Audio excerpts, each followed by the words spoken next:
Hey, what's up everybody? If you're enjoying the video, please hit that subscribe button and give a thumbs up. And don't forget to ring that notification bell so you don't miss out on any future videos. It really helps support the channel and allows me to keep creating content for you guys. The blueprints were spread across my desk, bathed in the morning light streaming through the panoramic windows of my office. Park and Kim Architectures. My name Eun-ji Park, right there on the door, associate partner. 5 years of relentless nights, countless rejections, and finally I was here. Today was presentation day for the Han Riverfront project, the one that could catapult us and me to a whole new level. My heart was a hummingbird, a frantic flutter of excitement and nerves.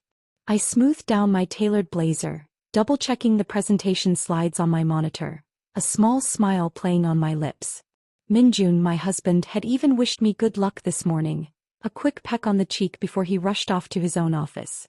"Knock him dead, Architect Park," he'd said, a hint of playful teasing in his voice. It was a good morning. A perfect morning, I thought.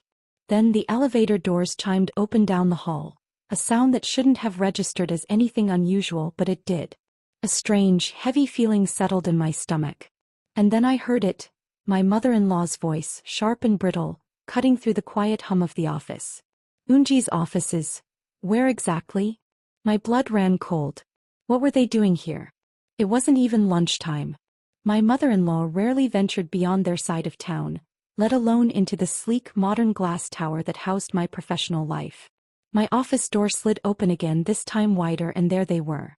Min-joon stood slightly behind his mother, his face unreadable, almost blank. And in front, like a general surveying enemy territory, stood my husband's mother. Her perfectly coiffed hair, her designer handbag clutched in her gloved hand, her eyes, those eyes, cold and assessing, raking over my office, over me. She looked utterly out of place, a splash of jarring old-world judgment in my bright contemporary space. "Eun-ji," she stated, not a question, not a greeting, just a pronouncement, her tone laced with something I couldn't immediately decipher, but it felt ominous. Min-joon cleared his throat, finally speaking, his voice flat, devoid of the morning's warmth. We need to talk." My smile faltered, then vanished completely. The hummingbird in my chest had turned to ice. This wasn't a surprise visit. This was an invasion. And the battlefield was my own office. "Talk? About what?" I managed, my voice betraying my rising panic. I looked from Min-joon to his mother, trying to find some clue, some explanation in their faces. But there was nothing, just that cold, impenetrable wall. My mother-in-law stepped further into my office, her heels clicking again, each sound echoing like a hammer blow against my composure. She circled my desk, her gaze lingering on the architectural models, the technical drawings, the framed awards on the wall. Each glance felt like a silent accusation. All this," she finally said, her lip curling slightly, "this is what consumes your life, isn't it, Eun-ji?" It wasn't a question. It was a statement of disgust. "This is my career," I replied, trying to keep my voice steady, professional. "It's important to me." Min-joon finally moved, stepping closer, but he didn't look at me. He stared at the Han Riverfront project model, a miniature cityscape I had poured my heart and soul into. "More important than your husband? More important than your family?" His words were quiet, almost soft, but they landed like stones. "Min-joon, what are you doing?" I asked, my confusion morphing into a sickening dread. This was wrong. So wrong. This wasn't just a conversation. It was an interrogation, a public execution in my own domain. My office door was still slightly ajar, and I could feel the curious stares of my colleagues, the hushed whispers starting to circulate outside. Shame, hot and prickly, began to crawl up my neck. My mother-in-law let out a dry, humorless laugh. "Family? Eun-ji, you barely remember you have one. Last week, your grandfather's birthday dinner. Where were you?" "Important meeting," you said. "Always important meetings. More important than your husband's grandfather." It was true, I had missed the dinner. A crucial client meeting had run late, impossibly late. I had called, apologized profusely, promised to visit the next day. It had felt like a genuine, understandable conflict at the time. Now, hearing her words, twisted and weaponized, it sounded like unforgivable neglect. "Mother," I explained. I began, but she cut me off, her voice rising, gaining volume, designed to be heard beyond the confines of my office. "Explained? Excuses, Eun-ji. Always excuses. A wife's place is at home, supporting her husband, nurturing her family. Not playing with building blocks like a child. Playing with building blocks. She dismissed my life's work, my passion, my achievement with those contemptuous words. And Min-joon stood there, silent, letting his mother tear me down, piece by piece in front of my colleagues in my sanctuary. I looked at Min-joon pleadingly, silently begging him to stop this, to say something, anything. But his face remained a mask, his eyes fixed on the model city as if he were admiring it, not witnessing my public dismantling. Then his mother delivered the final blow, her voice dripping with saccharine sweetness that was more venomous than any shout. You know, Eun-ji, Min-joon has been so patient, so understanding. It's not easy being married to a woman who prioritizes steel and concrete over her own husband. He deserves so much better. Better. The word hung in the air, heavy with implication. Better. As in, someone who would stay home, someone who would be obedient. Someone, not me. In that moment, the unsettling feeling from the morning crystallized into a horrifying realization. This wasn't just about missing a birthday dinner. This was calculated. This was deliberate. This was a public humiliation designed to break me. And Min-joon was a willing accomplice. The blood drained from my face. I finally understood. The talk wasn't about my career. It was about controlling me. About dismantling me piece by piece, until I was nothing but what they wanted me to be, a shadow, a doormat, a trophy wife who stayed silent and pretty on the sidelines. Years of subtle criticisms, of backhanded compliments about my ambition, of thinly veiled disapproval whenever I worked late. It all clicked into place. It wasn't concern, it was control. It wasn't love, it was a cage, gilded and beautiful on the outside but suffocating nonetheless. You planned this? I whispered, my voice trembling, directed at Min-joon. He finally looked at me, his expression shifting, a flicker of something, guilt? Or was it just annoyance that I was disrupting his carefully orchestrated scene? Don't be dramatic, he said, his tone dismissive, as if I were overreacting to a minor inconvenience. We're just concerned about you. About our marriage. Concerned. I repeated, the word tasting like ash in my mouth. Is this your idea of concern? Dragging your mother to my workplace to what? To shame me in front of my colleagues? To destroy my reputation?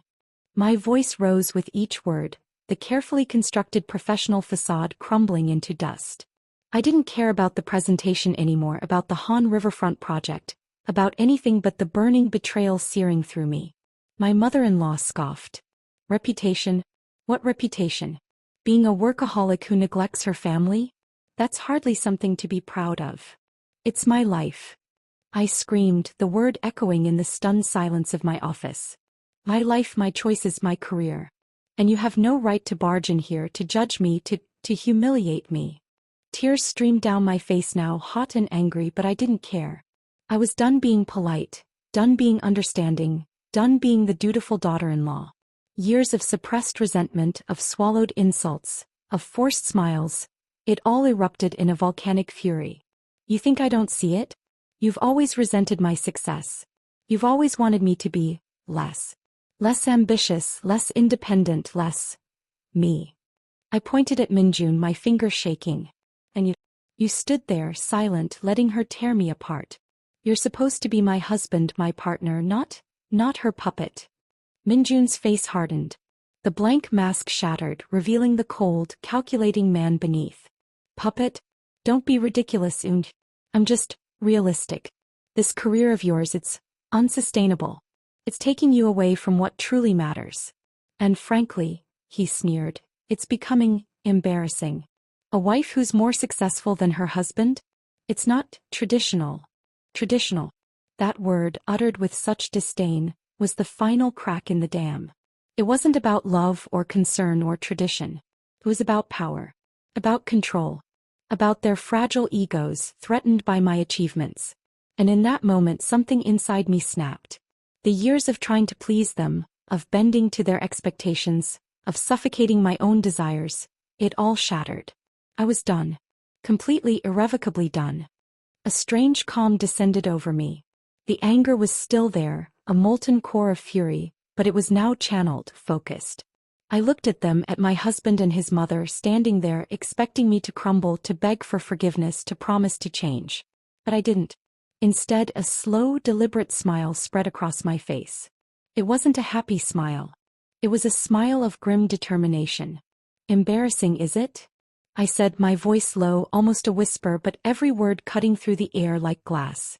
Then I'll make it easy for you. You want a traditional wife? Fine. I quit. Their faces registered shock, disbelief. They hadn't expected this. They had expected tears, apologies, promises to be better. Not defiance. Not liberation. Quit. Min-joon stammered, his carefully constructed composure finally cracking. What are you talking about? I'm talking about quitting, I repeated louder this time, my voice ringing with newfound strength. Quitting this job. Quitting this marriage. Quitting this charade. I turned to my mother-in-law, her face now a mask of fury. You wanted me to be a traditional wife? Congratulations. You just made me a traditional ex-wife. I grabbed my bag, slung it over my shoulder and took off my office blazer, dropping it onto my chair like shedding a skin. Eun, stop this nonsense, my mother-in-law shrieked, her voice losing its carefully cultivated composure. You can't just quit. Watch me, I said, my eyes locking with Min-joon's for the first time since they arrived. In his eyes I saw not anger, not sadness, but fear. Fear of losing control. Fear of the unknown. And that fear, strangely, gave me a small measure of satisfaction. I walked towards the door, past my stunned colleagues, past my mother-in-law's sputtering rage, past Min-joon's frozen figure. As I reached the doorway, my boss, Mr. Kim, stepped out of his office, his face etched with concern. Eun, what's going on? He asked, his voice low. For a fleeting moment, hope flared in my chest. Maybe, just maybe, this wasn't the end. Maybe I could explain, maybe he would understand. But then Mr. Kim's expression shifted, his concern turning to something else.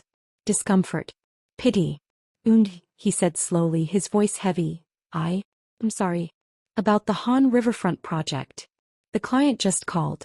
They've decided to go in a different direction. My breath hitched. Different direction? After months of work, after countless revisions, just hours before the presentation? It made no sense. Plus, a cold dread washed over me, colder than anything I had felt before.